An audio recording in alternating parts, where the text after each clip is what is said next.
सती शिवानी जी द्वारा लिखित रचना है। उसके एक्सप्लेनेशन के बारे में जानेंगे। गाड़ी ठसाठस भरी थी। स्टेशन पर तीर्थयात्रियों का उफान सा उमड़ रहा था।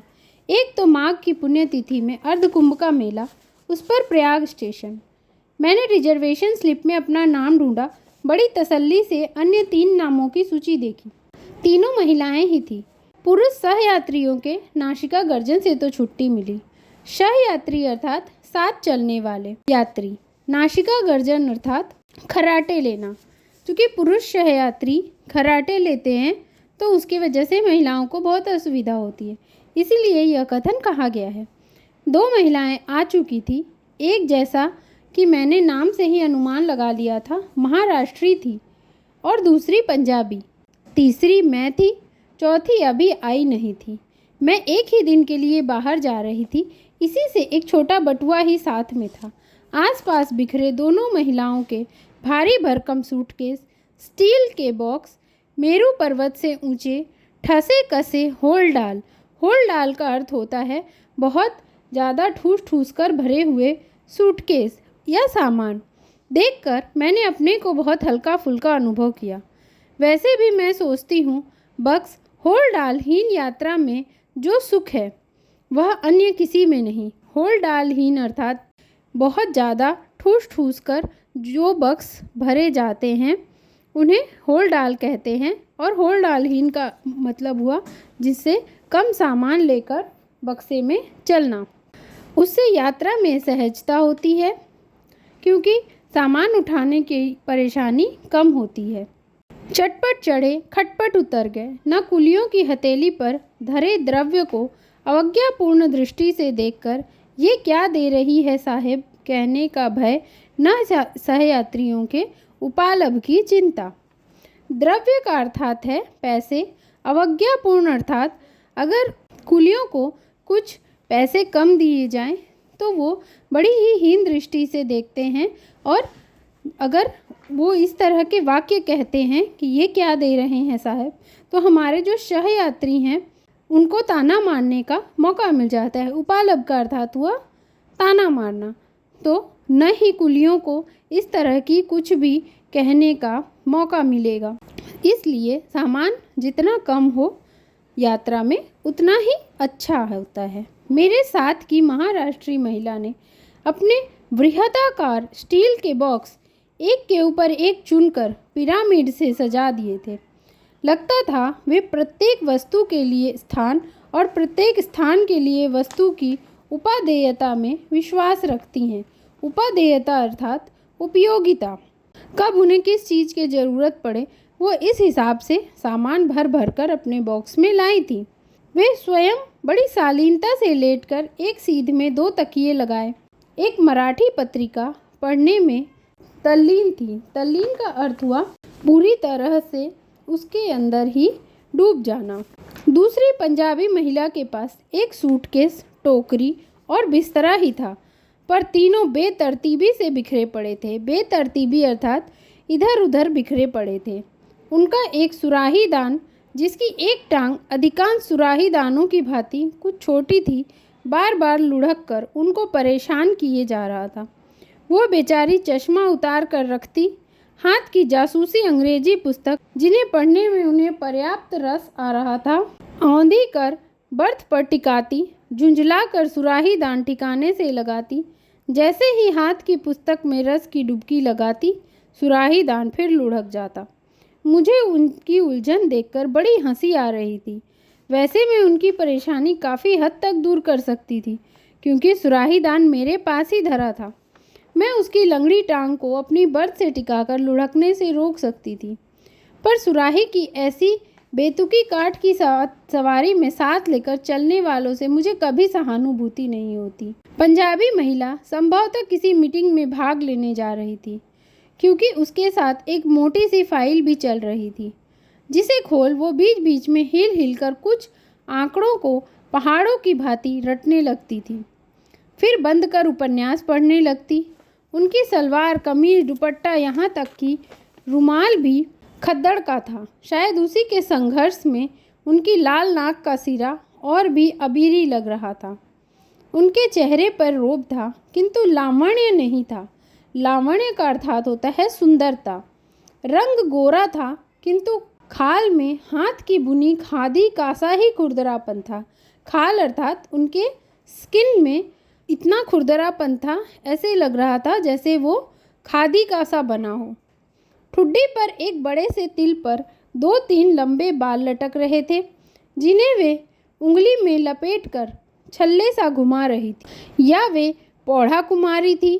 पौढ़ा अर्थात अधेड़ उम्र की थी और उनकी शादी नहीं हुई थी, या फिर विधवा थी, क्योंकि चेहरे पर एक अजीब रीतापन था। रीतापन अर्थात खालीपन। जीवन के उल्लास की एक आध रेखा मुझे ढूंढने से भी नहीं मिली।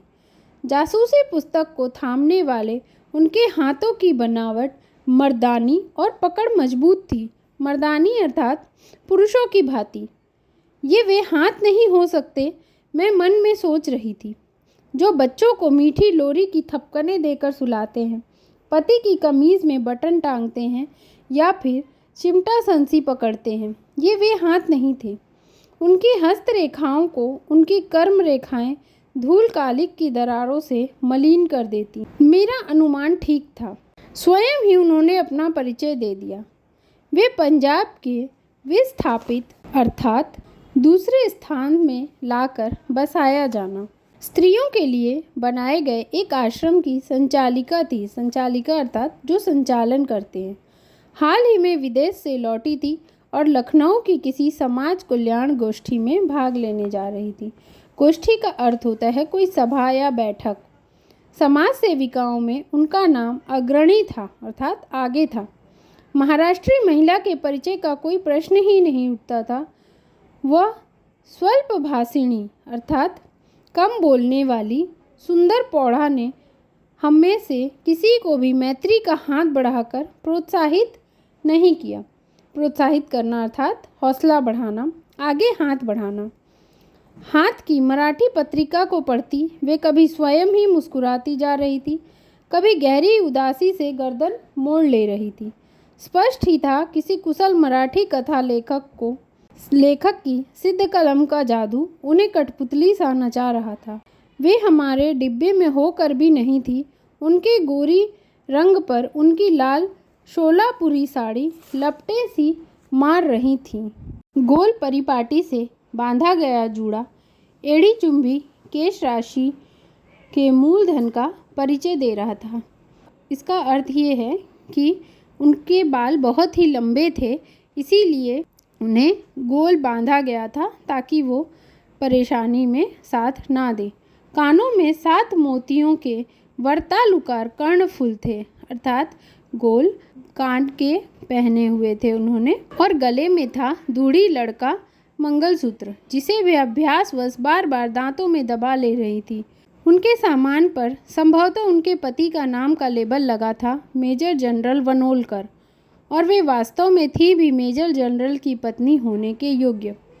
पूरे चेहरे में दोनों आंखें ही सबसे ज्वलंत आभूषण थी। आभूषण अर्थात गहने। वे कुछ भी नहीं बोल रही थी, पर वे बड़ी बड़ी आंखें निरंतर हंसती मुस्कुराती परिचय देती मजाक उड़ाती जा रही थी। कभी वे मुझे देखती, कभी उस पंजाबी महिला को, पर आंखें 4 होते ही बड़ी अवज्ञा से दृष्टि फेर लेती थी। अवज्ञा का अर्थात हुआ इतनी आसानी से आंखें फेर लेती जैसे उसने कुछ देखा ही नहीं। मंगलसूत्र दांतों में दबा पत्रिका पढ़ने लगती। गाड़ी ने सीटी दी। ठीक इसी समय हमारे साथ की चौथी महिला ने डब्बे में प्रवेश किया। गाड़ी मानो उन्हीं के लिए रुकी थी। डांट डपट की फुफकारें छोड़ती गाड़ी चली और उसी धक्के के साथ वह महिला फदद से सीट पर लुढ़क गई। उनके हाथों में बेत की बनी एक छोटी सी टोकरी थी। कांख में चौकोर बटुआ दबा था। उफ, लगता था गाड़ी छूट ही जाएगी। बाप रे बाप, कैसी दौड़ लगानी पड़ी। मैं उन्हें देखती ही रह गई। समाज सेविका ने जासूसी उपन्यास बंद कर दिया। मराठी मोनालिसा ने चश्मा उतारकर हाथ में ले लिया और बैठ गई। हम तीनों की ही दृष्टि उस चौथी पर आबद्ध हो गई। आबद्ध का अर्थात होता टिक जाना। पूरा ध्यान हमारा उसकी तरफ ही आकर्षित हो गया। दोष हमारा नहीं था, वह चीज़ ही देखने लायक थी। हमारा घूरना उन्होंने भांप लिया। केम बेन, बहुत लंबी हूँ ना मैं? वह हंसी। 6 foot 10.5 inch to be exact. शायद भारत की सबसे लंबी नारी। चलिए यह अच्छा है, इस डब्बे में हम चारों आज महिलाएं ही हैं, नहीं तो मुँहे पुरुष भी मुझे घूरते। फिर वे दनादन हमारा इंटरव्यू लेने लगी। पहला प्रहार मुझ पर ही हुआ। समाज सेविका ने ठक ठक कर 2-3 रूखे उत्तरों के चांटे धर दिए। महाराष्ट्री महिला ने हिंदी नहीं जानता कह पीठ फेर ली तो उस महिला ने त्रुटिहीन अंग्रेजी में धारा प्रवाह भाषण छोड़ दिया। त्रुटिहीन अर्थात कुछ भी गलत सलत भाषा में उन्होंने अंग्रेजी भाषा में भाषण देना शुरू कर दिया। मुझे मदालसा कहते हैं, मदालसा सिंघाड़िया। कल ही पिट्रोरिया से आई हूँ अपने पति के मृतदेह लेने। मैं चौंक गई। समाज सेविका ने अपने रूखे व्यवहार पर लज्जित होकर चट आगे बढ़ उसके दोनों हाथ थाम लिए। अरे राम राम, कोई दुर्घटना हो गई थी क्या? उन्होंने बड़े दर्द से पूछा। मदालसा की वेशभूषा में सद्य वैधव्य का कोई चिन्ह नहीं था।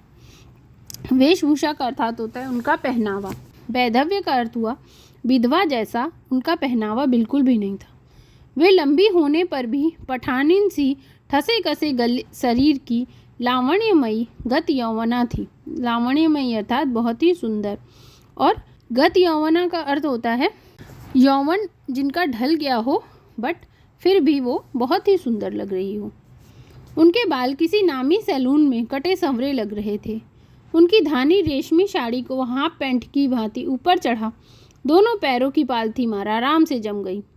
असल में पिछले वर्ष एक पर्वतारोही दल के साथ मेरे पति भारत आए थे। पर्वतारोही अर्थात जो लोग पर्वतों पर चढ़ते हैं उनका दल। वहीं एक एवलेंस अर्थात तूफान के नीचे दबकर उनकी मृत्यु हो गई। तो क्या मृतदेह अब मिली? मैंने पूछा। हाँ, भारत सरकार ने मुझे सूचित किया तो भागती आई। बर्फ में दबी देह सुना ज्यों की त्यों मिली है। मेरे बुने स्वेटर का जिसे उन्होंने पहना था एक फंदा भी नहीं टूटा। मृत पति की स्मृति ने उन्हें भाव विभोर कर दिया। बटुए से मर्दाना रुमाल निकाला, कभी आंखें पोंछने लगी, कभी अपनी सूपनखा सी लंबी नाक। बेचारी करती भी क्या, कोई भी जनाना रुमाल उस नाक का अस्तित्व नहीं संभाल सकता। अचानक हम तीनों को बेचारी मदलसा का एक पुराना वैधव्य एकदम ताज़ा लगने लग गया। तो अब क्या आपने अपने हस्बैंड की डेड बॉडी लेकर पिट्रोरिया फ्लाई करेगा? महाराष्ट्री महिला ने पूछा। नहीं बेन, मदालसा सीट पर लेट गई तो लगा एक लंबे खजूर का कटा पेड़ ढह गया। एक लंबी सांस खींचकर उन्होंने कहा, मैं असल में सती होने भारत आई थी। सती होने का अर्थात होता है जिनके पति मृत हो जाते हैं उनके साथ उनकी पत्नियां भी एक ही साथ में जल जाती हैं, या उनका दाह संस्कार दोनों का एक ही साथ हो जाता है, उसे ही सती कहते हैं। पहले ये प्रथा चलती थी, जो भी औरत विधवा हो जाती थी उन्हें अपने पति के साथ ही दाह संस्कार में जलना पड़ता था, किंतु राजा राम मोहन राय ने इस सती प्रथा को बंद कर दिया। किंतु आज के समय में भी ये औरत सती होने की बात कह रही थी। ये सुनकर तीनों ही महिलाएं बहुत ही चकित हो गईं। हम तीनों को एक साथ अपने इस उत्तर का क्लोरोफॉर्म सूंघा। सती ने एकदम आंखें मूंद ली, जैसे वह चाह रही हो अब हम उन्हें शांति से पड़ी रहने दें। ऐसा भी भला किसी ने सुना है इस युग में? सुस्पष्ट उच्चारण में अंग्रेजी बोलने वाली 6 फीट 10.5 इंच की यह काया कल बर्फ में दबी पति की 1 साल बासी लाश को छाती से लगा जल भुनकर राख हो जाएगी। नहीं, आपको ऐसी मूर्खता करने का कोई अधिकार नहीं है, यह एक अपराध है। क्या आप यह नहीं जानती? खादीधारी महिला उठकर मदालसा के सिरहाने बैठी। ऐसी गंभीर भाषण की गोलाबारी झाड़ने लगी जैसे चिंता सचमुच प्रज्वलित हो गई। सती लपटों में कूदने को तत्पर है। भावावेश के दुर्बल क्षणों में नारी कभी कभी बड़ा बड़ा बचपना कर बैठती है। भावावेश का अर्थ होता है इमोशनल। उन्हें ऐसा लगा कि जैसे वो बहुत ज़्यादा इमोशनल हो गई हैं और इसलिए अपनी पति के साथ सती होना चाहती हैं। इसका मुझे व्यापक अनुभव है। अभी हाल ही में मेरे आश्रम की 2 युवतियां ऐसी मूर्खता कर बैठी। मुझे ही देखिए, भारत विभाजन के समय मेरे पति की हत्या कर दी गई थी, पर क्या मैं सती हो गई? सिली सेंटीमेंट। यदि मैं उस दिन आपकी भांति सती हो जाती तो आज ये देहहीन दुखियों के काम आ सकती थी। पहले मॉडल जेल की अध्यक्षता रही और अब गिरी बहनों के आश्रमों की देख रेख करती हूँ। इसका अर्थ हुआ कि वो पहले प्रेसिडेंट थी जेल में, और अब आश्रम में जो महिलाएं सक्षम नहीं हैं या जिन्हें लोगों ने छोड़ दिया है, उस तरह की महिलाओं को उनके पति द्वारा, घर द्वारा जो निकाली गई हैं, उनकी देखभाल करती हूँ। ना बेन ना, मदलसा ने करवट बदली। मैं तो सती होने ही भारत आई। हाय मेरा नील रतन नीलू डार्लिंग, कहा वह फिर मर्दाने रुमाल से मुंह छिपाकर सिसकने लगी। आप चाहें तो मैं आपके साथ चल सकती हूँ। आपके पति के अंतिम संस्कार में सहायता कर आपको अपने आश्रम में ले चलूँगी। समाज सेविका ने अपना उदार प्रस्ताव का चुग्गा डालकर मदालसा को रिझाने की चेष्टा की। चुग्गा डालना अर्थात उन्हें पक्षियों को दाना डालना कहते हैं। बस यहाँ उनका अर्थ है कि वो उन्हें इस तरह का कुछ प्रस्ताव दे रही थी ताकि मदालसा मान जाए और सती होने की जिद को छोड़ दे। मदालसा बड़ी उदासी से हंसी। धन्यवाद बेन, पर ब्रह्मा भी अब मुझे अपने निश्चय से नहीं डिगा सकते। यह रोग हमारे खानदान में चला आया है। पहले मेरी परनानी तो राजा राम मोहन राय और विलियम वेंटिक को भी घिस्सा देकर सती हो गई थी। घिस्सा देना अर्थात चकमा देना। नानी जी के लिए तो लोग कहते ही थे। नाना जी की मृत देह गोद में लेकर चिता में बैठते ही स्वयं चिता धू धू करके जल उठी। और मेरी माँ, अब मैं, खैर हटाइए भी, पता नहीं किस धुन में आकर आप लोगों से कह गई। I should not have told you, मुझे आपसे नहीं कहना चाहिए था। चलिए हाथ मुंह धोकर खाना खा लिया जाए, क्यों क्या ख्याल है। उन्होंने अपनी कदली स्तंभ सी जंघाओं पर दोनों हाथों से त्रिताल का टुकड़ा सा बजाया। कदली स्तंभ अर्थात फैली हुई जंघाएं, और उन पर 3 ताली बजाई और उन्हें कहा, चलिए हम सब खाना खा लेते हैं। हम तीनों को एक बार फिर आश्चर्य उद्धी में गोता लगाने को छोड़ वे टोकरी से एक स्वच्छ तौलिया साबुन निकाल कर गुसल खाने में गई। उद्धी अर्थात समुद्र में गोता लगाना। उन्हें ऐसा लगा कि ये कैसी औरत है और किस तरह से सोच रही है, और इसे बिल्कुल भी किसी चीज़ की चिंता नहीं है, और अब इसे खाने का ध्यान हुआ है। फिर उनके जाते ही हम तीनों परम मैत्री की एक डोर में गुद गए। अजीब औरत है, क्या आप सोचते हैं सचमुच सती होने जा रही है? मैंने मराठी महिला से पूछा। देखिए, मरने वाला कभी ढिंढोरा पीट कर नहीं मरता, वह हंस कर बोली। हमको तो इसको स्क्रू ढीला लगता है। उन्होंने अपने माथे की ओर उंगली घुमाई। इस जमाने में कोई सती फती नहीं होती। क्षमा कीजिएगा, खादीधारी महिला बड़ी गंभीरता से बोली।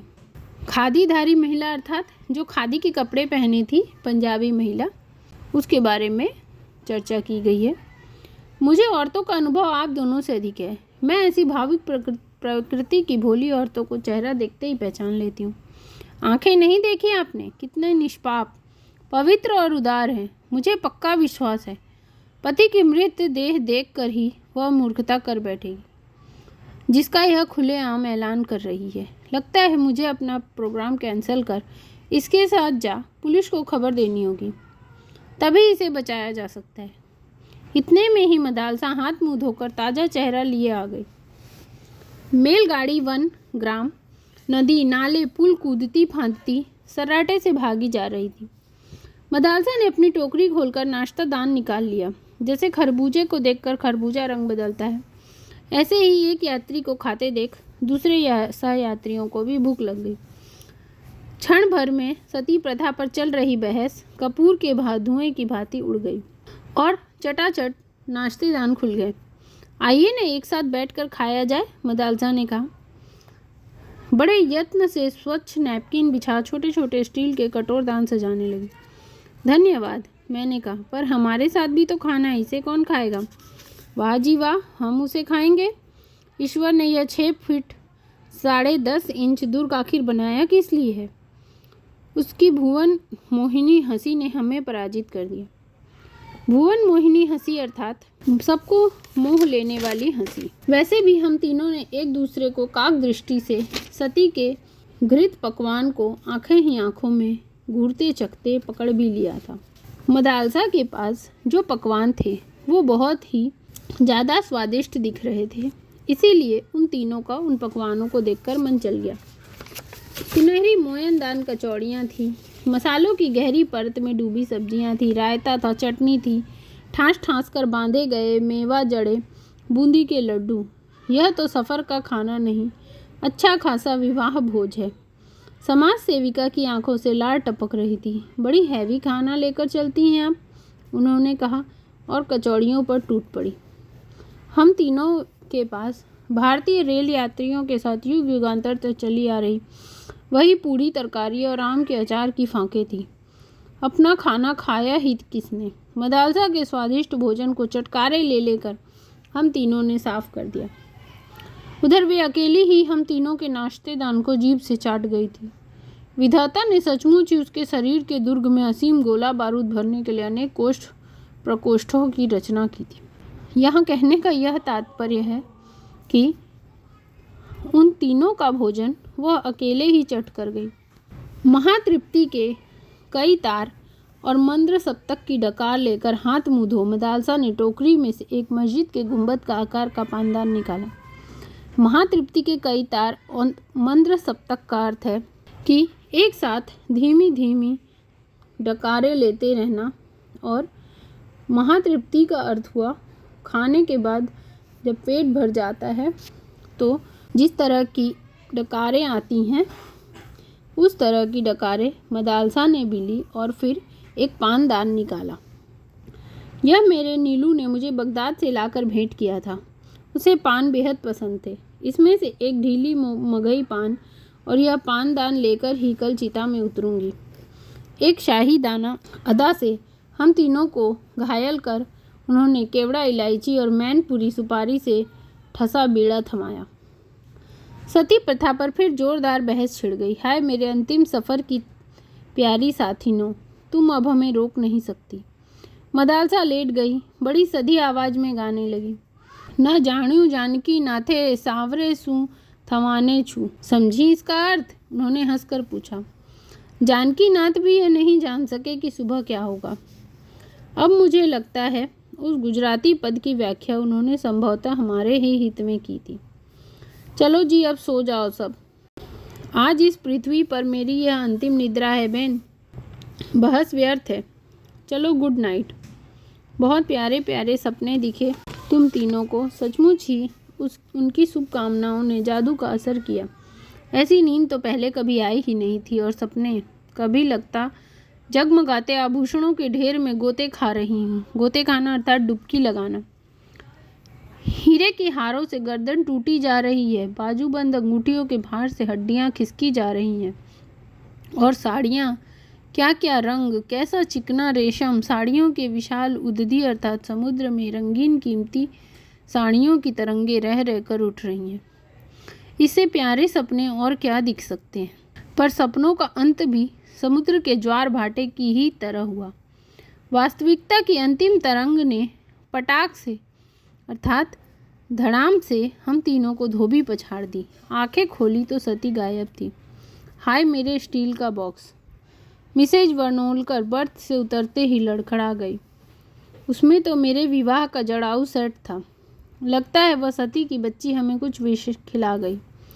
सर फटा जा रहा है। उनका गला भरा आया। हाँ ठीक ही तो कह रही थी। मुझे कोई जैसे सावन के झूले की ऊंची ऊंची पेंगे दे रहा था। पूरा डिब्बा गोल गोल घूम रहा था।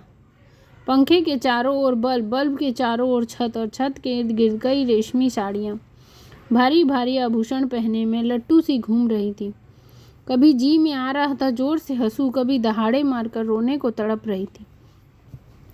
बहुत पहले एक बार भाभी ने भांग खिलाकर ऐसी ही अवस्था कर दी थी। सुना गया है कि कुकुरमुत्तों को पीस कर बनाया गया विष भी ऐसे ही मीठे सपने दिखाता है। कुकुरमुत्ता अर्थात वाइल्ड मशरूम। उनको खाने से गहरी नींद आती है, जो कभी कभी कई दिनों तक नहीं टूटती। मीठे सपने दिखा सजग मनुष्य को अर्धविक्षिप्त सा कर देने वाला यह अवश्य वही विष होगा। सहज अर्थात कोई भी साधारण मनुष्य को अर्धविक्षिप्त करना अर्थात आधा पागल कर देना। समाज सेविका दोनों हाथों से सिर थामे विलख रही थी।